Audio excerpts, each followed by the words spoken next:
A pergunta do Vinícius Borges, eu acho que é bem pertinente, porque acredito que boa parte dos investidores já tenham passado por essa situação, tá? Ele diz assim, que antes dele conhecer o jeito Barsi de investir, ele comprou várias ações que geralmente não entrariam numa carteira previdenciária. E ele se deu muito mal, os resultados não foram bons. E a pergunta é o seguinte, o que fazer com esses investimentos? Vender ou esperar?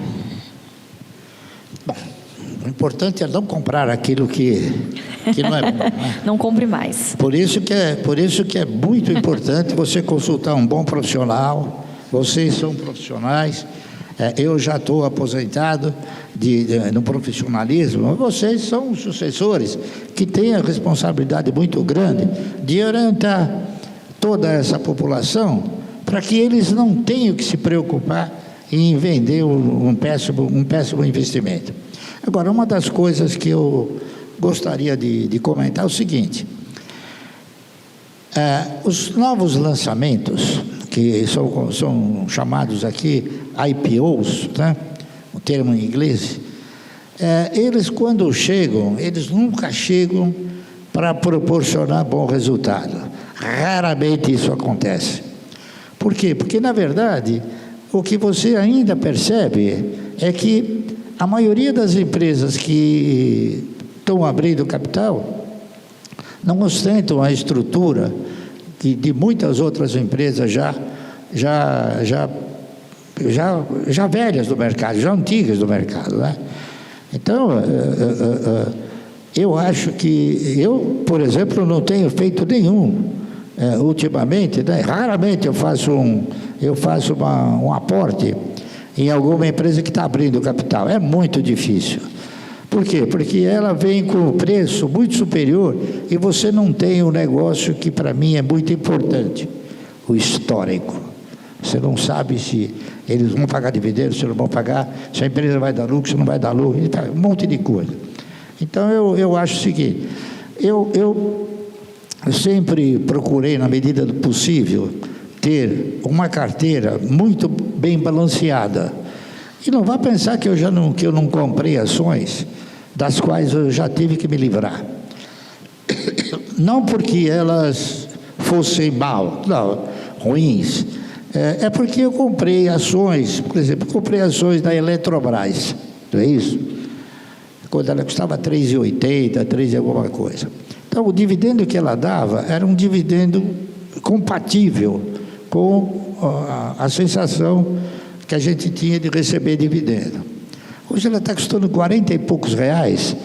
Então, outras empresas que entraram no mercado, elas estão mostrando que elas têm uma perspectiva muito mais saudável de oferecer resultados bons e continuar distribuindo esses resultados aos acionistas, é isso?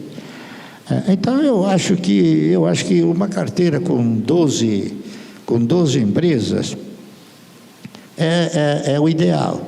Eu digo isso 12 empresas porque quando eu criei esse projeto, eu queria ter uma renda mensal. Então eu falei, bom, se eu tiver ações de uma empresa que paga dividendo anual, eu tenho que ter 12 ações de 12 empresas. Se fosse semestral, de 6 empresas, e assim sucessivamente. Mas eu acabei me acostumando em ter 12 empresas, porque eu não me acomodei em ter apenas uma renda mensal proveniente de um determinado valor durante 12 meses. Eu fui um pouco mais ambicioso, por quê? Porque eu enxerguei que o mercado te proporciona essa possibilidade, está correto? E é isso que eu recomendo a vocês. Eu nunca me conformei com a minha renda mensal, como ainda não me conformo, está entendendo? Por isso que eu continuo investindo.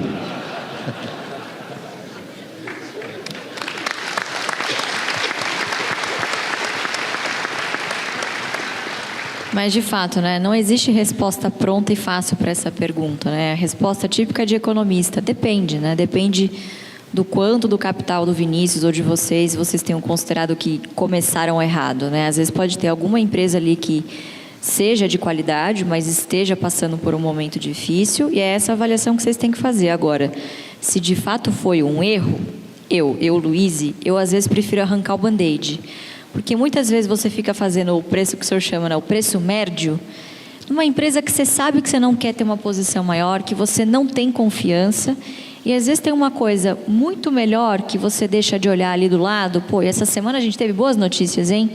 TRPL 2,20 de JCP. Auren 1,50 também, né? Que anunciou tem umas 2 semanas. Então, assim, muitas vezes a gente fica perdendo tempo tentando corrigir aqueles erros, do que assumir, ter a autorresponsabilidade de dizer, bom, errei. Como é que eu faço para agora entrar numa trajetória em que daqui em diante eu passe a errar cada vez menos, né? Acho que é mais ou menos isso, né, pai?